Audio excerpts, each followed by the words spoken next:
नमस्कार मित्रांनो, active teacher या यूट्यूब चॅनलमध्ये आपल्या सर्वांचं स्वागत आहे.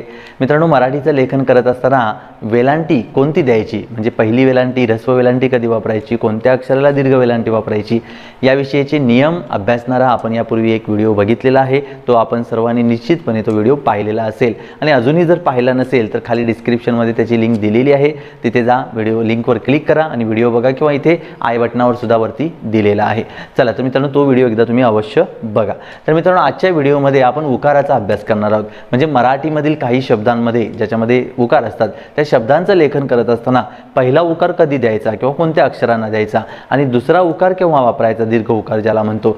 तर या उकाराच्या विषयाचा नियमांचा अभ्यास आज आपण या व्हिडिओच्या माध्यमातून करणार आहोत. त्यामुळे मित्रांनो, हा व्हिडिओ सुद्धा तुम्हाला मराठीच्या लेखनासाठी, शुद्ध लेखनासाठी खूप उपयुक्त असा ठरणार आहे.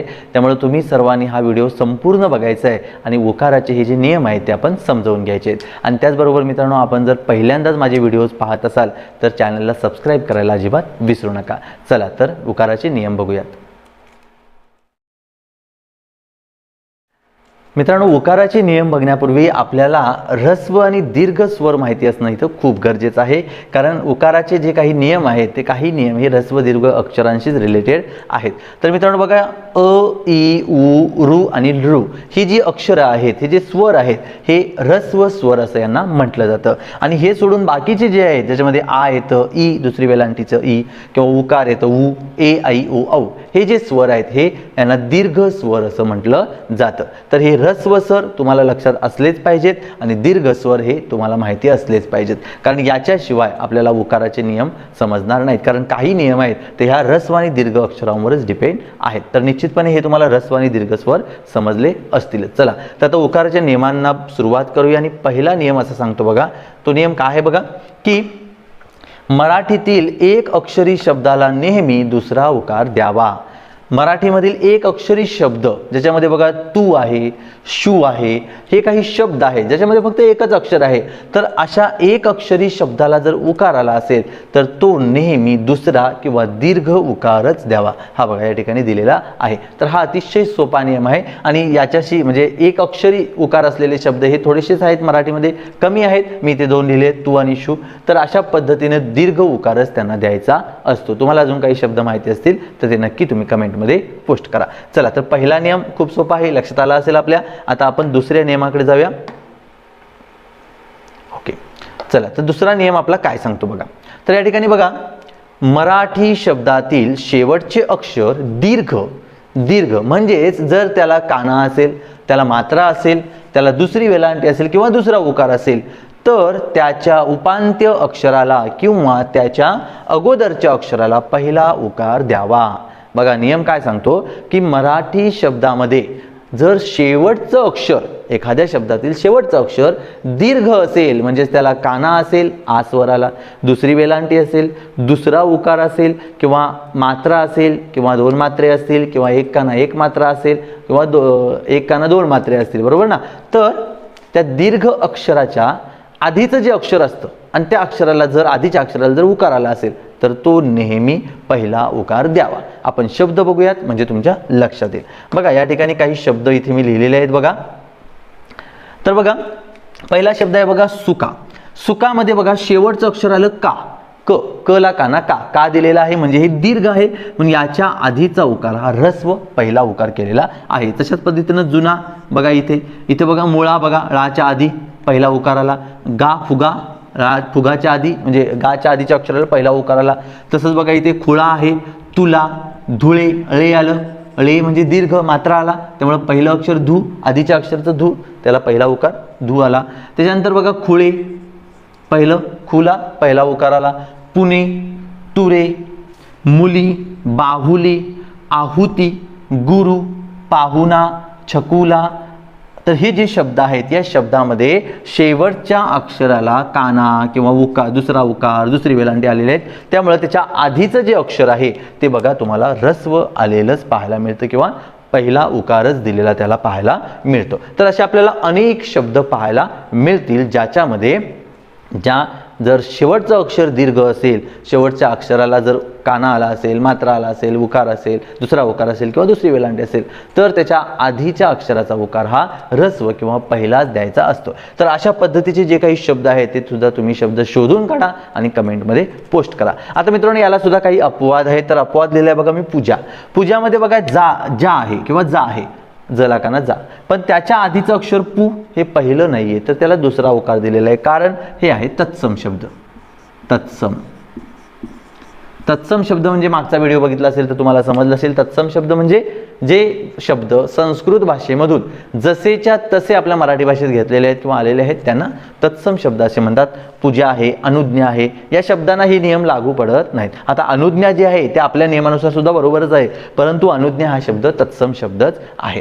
तर हे जे दुसरा नियम आपण इथं बघितलेला आहे की जर एखाद्या शब्दातील, मराठी शब्दातील शेवटचं अक्षर जर दीर्घ असेल तर त्याच्या आधीचा उकार हा नेहमी पहिला किंवा ऱ्हस्व उकारच त्याला द्यायचा असतो. हा नियम इथे तुमच्या लक्षात आला असेल. चला आता आपण तिसरा नियम बघूया. तिसरा नियम काय सांगतो बघा.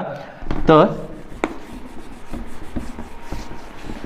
बघा या ठिकाणी मराठी शब्दातील शेवटचे अक्षर अकारांत असल्यास, बघा मराठी शब्दातील शेवटचे अक्षर अकारांत असल्यास त्याच्या उपांत्य अक्षर किंवा अगोदरच्या अक्षराला दुसरा उकार द्यावा.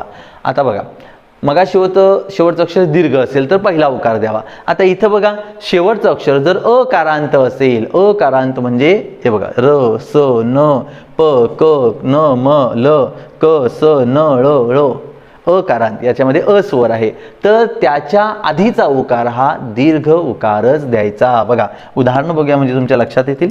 या ठिकाणी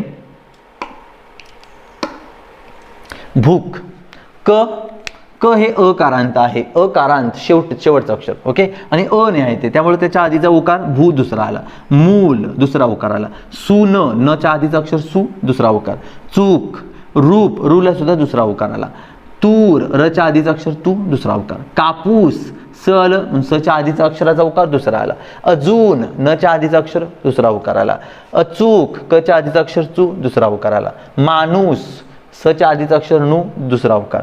असून, समूळ, गढूळ, लक्षात आलं. तर असे तुम्हाला अनेक शब्द मिळतील ज्याच्यामध्ये शेवटचं अक्षर जर अकारांत असेल, म्हणजे क ख ग घ च छ ज झ प फ ब ट ठ ड त थ द ध न असं असेल तर त्याच्या आधीचा उकार हा नेहमी दुसरा उकारच द्यायचा असतो. लक्षात आलं. पहिला नियम आपण काय बघितला होता, शेवटचं अक्षर जर दीर्घ असेल तर त्याच्या आधी पहिला उकार द्यावा, आणि इथं नियम आहे काय, शेवटचं अक्षर जर अकारांत असेल तर त्याच्या आधी दुसरा उकार द्यावा. तर हा नियम देखील तुम्हाला समजला असेल, पण याला सुद्धा काही अपवाद आहेत.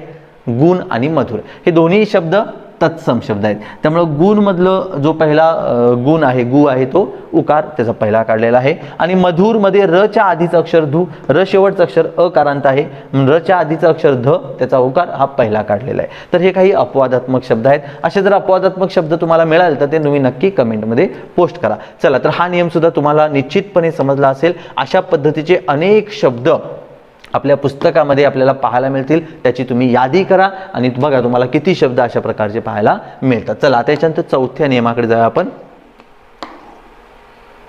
ओके, चला चौथा नियम बघा काय सांगतो. एखाद्या शब्दाच्या शेवटी उकार आल्यास, बघा एखाद्या शब्दाच्या शेवटी जर उकार आल्यास तो उकार नेहमी दीर्घ किंवा दुसरा लिहावा. मग शब्द 2 अक्षरे असू देत, 3 अक्षरे असू देत, 4 अक्षरे, 5 अक्षरे, किती अक्षर असू देत, जर शेवटच्या अक्षराला जर उकार आला असेल तर तो नेहमी दीर्घ उकारच लिहायचा, दुसरा उकारच लिहायचा. बघा शब्द बघा म्हणजे लक्षात येईल. बघा खडू शेवटच्याला उकार आला, डू आला दुसरा. रडू दुसरा उकार. चाकू दुसरा उकार. पळू, ळूला दुसरा उकार. सासू दुसरा उकार. मारू दुसरा उकार. बाबू दुसरा उकार. पारडू दुसरा उकार. वासरू दुसरा उकार. मित्रांनो बऱ्याचदा र मध्ये उकार तुमच्या जर लक्षात येत नसेल तर असं लक्षात घ्या, असा पहिला उकार दिला जातो आणि दुसरा उकार हा थोडासा अशी डॅश मारून असा दिला जातो. हे एक लक्षात घ्या तुम्ही. ओके, अशा पद्धतीनं र चा उकार केला जातो. र चा उकार हा कधीच असा लिहत नाहीत, लक्षात घ्या, असा कधीही लिहिला जात नाही. पहिला उकार हा असा इथे दिला जातो आणि दुसरा उकार अशी थोडीशी एक डॅश मारून असा दिला जातो. ओके, तर बघा इथे वासरू दुसरा उकार आला. पाखरू दुसरा उकार आला. करडू, लागू, वाटसरू, जादू, पैलू, असे अनेक शब्द पाहायला मिळतील ज्या शब्दामध्ये शेवटच्या अक्षराला जर उकार आला असेल तर तो दुसरा उकारच असलेला तुम्हाला पाहायला मिळेल. तर अशासारखे सुद्धा अनेक शब्द तुम्हाला बघायला मिळतील. तर हा देखील नियम तुम्हाला समजला असेल, परंतु याला सुद्धा काही अपवाद आहेत. उदाहरणार्थ परंतु बघा शब्दाला, शिशु, मधु, कारण हे तिन्ही शब्द तत्सम शब्द आहेत, म्हणजेच ते संस्कृत भाषेतून आलेले आहेत, त्यामुळे आपल्याला ते जसेच्या तसे घ्यावे लागतात. परंतु, शिशु, मधु. तर अजून जर तुम्हाला असे काही अपवाद मिळाले, म्हणजे शब्दामध्ये शेवटचं अक्षर आहे, त्याला उकार पण आहे परंतु तो पहिला उकार आहे, असे जर काही शब्द मिळाले ते अपवादात्मक शब्द, तर तुम्ही नक्की कमेंटमध्ये पोस्ट करा. आणि अशा प्रकारचे शब्द मात्र तुम्ही आज तुमच्या पुस्तकातून शोधून काढा ज्याच्या शेवटी उकार आहे आणि तो दुसरा उकारच येतो. हा नियम आहे आपला. या नियमाला लागू होणारे जे शब्द आहेत ते तुम्ही शोधून काढायचे आहेत. तर हा देखील नियम तुमच्या लक्षात आला असेल. शब्दाच्या शेवटी जर उकार असेल तर तो नेहमी दीर्घ किंवा दुसराच लिहावा. चल आता याच्यानंतर पुढचा उकाराचा नियम बघूया. तत्पूर्वी हा बोर्ड मी क्लिअर करतो. तर आता बघा पाचवा नियम उकाराचा पाचवा नियम काय सांगतो बघा. शब्दातील विसर्ग आणि जोडाक्षरापूर्वी येणारा उकार ह्रस्व किंवा पहिला उकार लिहावा. बघा शब्दातील विसर्ग म्हणजे काय, आपण दोन टीम देतो त्याला विसर्ग असे म्हणतो. आणि जोडाक्षर आपल्याला माहिती आहेत, जोडाक्षर दोन व्यंजने एकत्र आली असते जोडाक्षर तयार होतं. ओके, तर आपण पर्याय बघूया किंवा आपण उदाहरण बघूया म्हणजे तुमच्या लक्षात येईल. बघा या ठिकाणी दुःख याच्यामध्ये बघा या ठिकाणी विसर्ग आलेला आहे म्हणून याच्या आधीचं अक्षर दु पहिली वेलांटी पहिला उकार आलेला आहे. दुःशासन माहिती आहे कोण होता, जे 100 कौरव होते, 1 नंबरचा कौरव होता दुर्योधन आणि त्याचा दुसरा भाऊ होता तो दुःशासन होता.